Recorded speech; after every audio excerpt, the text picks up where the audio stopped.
नमस्कार मित्रों, स्वागत है आपका मेरे चैनल मेरी दुनिया कामना त्रिवेदी में। आज बन रही है बेसन की बर्फी। कल हमने बनाए थे बेसन के लड्डू, आज बन रही है बर्फी, लेकिन जो उसका रेशो है वो सेम रहेगा। आपको 200 या 250 ग्राम चीनी पीस के तैयार कर लेनी है मिक्सी में। मेवे जो भी आप पसंद करते हो, ज़्यादातर पिस्ता, बादाम और काजू, इनको यूज़ किया जाता है मेवे में। तो इनको मैंने बारीक चाकू से काट लिया है। 1 कटोरी लीजिएगा बेसन और आधा कटोरी लीजिएगा शुद्ध घी। आधा कटोरी शुद्ध घी, अगर आप मोटा बेसन पा जाएं तो बहुत अच्छी बात। घर का शुद्ध घी हो या बाजार का अच्छी कंपनी का बढ़िया शुद्ध घी लीजिए। निर्लेप का पैन लीजिए, उसमें आधा कटोरी शुद्ध घी और 1 कटोरी बेसन को धीमी आंच में सिम टू मीडियम में खूब अच्छे से भूनिए, जब तक उसका कलर भूनते भूनते इस तरह का ना आ जाए और बेसन घी ना छोड़ने लगे। देखिए डाड़ू में, देखिए इस जो स्पैचुला में आप देख पा रहे हैं घी अलग दिख रहा है। तो ये वो राइट टाइम होता है कि बेसन भुंज गया है बताने के लिए। तो इसमें करीब 20 से 25 मिनट या आधा घंटे का समय लग जाता है। निर्लेप का पैन होगा तो वो कढ़ाई में आपके चिपकेगा नहीं। बर्फी बनाने के लिए जिस भी प्लेट को आप यूज कर रहे हैं उसमें पहले शुद्ध घी को लगा लीजिए। नीचे मैंने लगाया, उसके बाद मैंने ये जो भुना हुआ बेसन और शुद्ध घी था, जैसे ही चीनी, बेसन और शुद्ध घी भुन जाता है, उसके बाद आपने गैस बंद कर देनी है तुरंत। और बंद करते ही आपने इस पैन में ही, कढ़ाई में ही आपने मिलानी है चीनी। जब चीनी को अच्छी तरह बेसन घी के साथ आप मिला के गैस बंद करने के बाद, क्योंकि चीनी में क्या होता है, कैरामलाइज हो, मतलब गरम में वो चिपकने लगती है, तो आप गैस बंद करेंगे। ऑलरेडी बेसन गरम है, घी गरम है, उसी के साथ इसको बड़े अच्छे से, लकड़ी का अगर आपके पास स्पैचुला है तो बहुत अच्छा, हाथ भी नहीं जलेगा और अच्छे से सब मिक्स कर देगा। जैसे ही वो मिक्स हो जाता है अच्छे से, चीनी, बेसन और भुना हुआ बेसन जो हमारा जो शुद्ध घी में है, तो चीनी मिला के मिक्स कर दें। लास्ट में आप मिलाएंगे 4 से 5 कुटी हुई इलायची, ताकि आपके लड्डू या बर्फी जो भी आपने बनाया है उसमें एसेंस अंत तक रहे।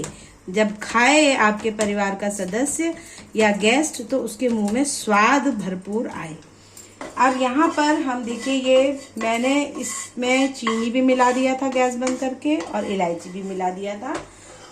कल मैंने जो लड्डू बनाने सिखाए हैं, भूनने का तरीका वही है। मर्जी है आपकी, आप उसको लड्डू के फॉर्म में खाना चाहें या बर्फी के फॉर्म में खाना चाहें। लड्डू बनाने में हाथ थोड़े से तपते हैं, जलते हैं, ये बात स्वाभाविक है। जो न्यू कुक्स और न्यू लर्नर्स हैं, लड्डू बनाने में ज़्यादा मेहनत लग रही है तो आप बर्फी बना सकते हैं, क्योंकि उसमें बात वही है, स्वाद वही है, फॉर्म अलग है बस खाली, और हाथ आपके कम जलेंगे, जो आपको ठीक लगे।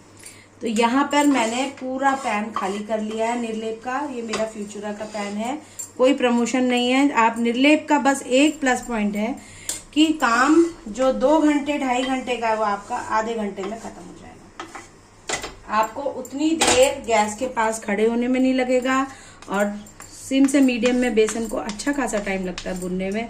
आप उतनी देर में कुछ और भी चीज़ बना सकते हैं। मेरी एडवाइस ये है कि ज़्यादातर जब आप बर्फी बनाए तो देखिए इस तरह पैट करना है। स्पैचुला से भी कर सकते हैं, स्पून से कर सकते हैं, गिलास से कर सकते हैं। ग्रीजिंग मैंने पहले शुद्ध घी से कर ही दी है। अब ये जो मैं पैट कर रही हूँ, इससे मैं इसको समतल करने की कोशिश कर रही हूँ।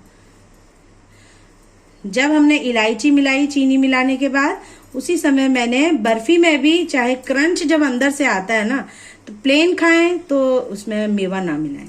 मैंने उस बैटर में ये जो पिसे हुए मेवे थे अंदर भी डाल दिए, ताकि ऊपर की गार्निश के अलावा जब बाइट मुंह में आए तो क्रंच मेवों का भी मुंह में आना चाहिए, तो स्वाद दोगुना हो जाता है। तो जब ये करीब करीब बिल्कुल बन के तैयार है, अब इसको हमें सिर्फ सेट होने के लिए छोड़ना है। यहाँ पर मैं जो भी मैंने मेवे काटे हुए थे उनको गार्निश कर रही हूँ। जब ये सेट हो जाएगी बर्फी, और ये बिल्कुल भी नहीं चिपकेगी, क्योंकि इसमें नीचे से ग्रीस के लिए हमने शुद्ध घी लगाया हुआ है। अगर घी का प्रयोग करेंगे, तेल से ज़्यादा बेटर रिस्पॉन्स घी से आता है।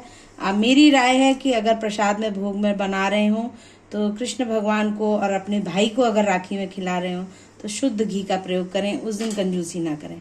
तो किसी भी प्रकार से कभी भी मिठाई वैसे भी शुद्ध घी की ज़्यादा अच्छी लगती है। रिफाइंड में या डालडा में बन तो जाती है लेकिन उसका स्वाद वो नहीं होता है जो घी का होता है।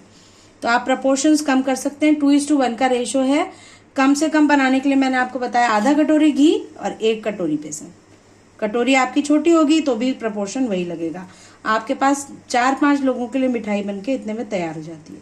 ज़्यादा लोग हो तो 2 कटोरी बेसन तो 1 कटोरी घी। आधा किलो लड्डू या 400 ग्राम लड्डू या 400 ग्राम बर्फी आपकी बनके तैयार हो जाती है अगर 2 कटोरी आप यूज करते हैं। और 200 ग्राम के आसपास आपकी चीनी लगती है।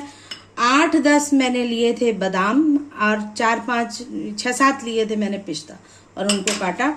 और वही गार्निश मेरे काम आई थी लड्डू के लिए, वही इनर फिलिंग के लिए, वही ऊपर की फिलिंग के लिए। और अब ये देखिए ये इतना मेरे पास अभी भी बचा हुआ।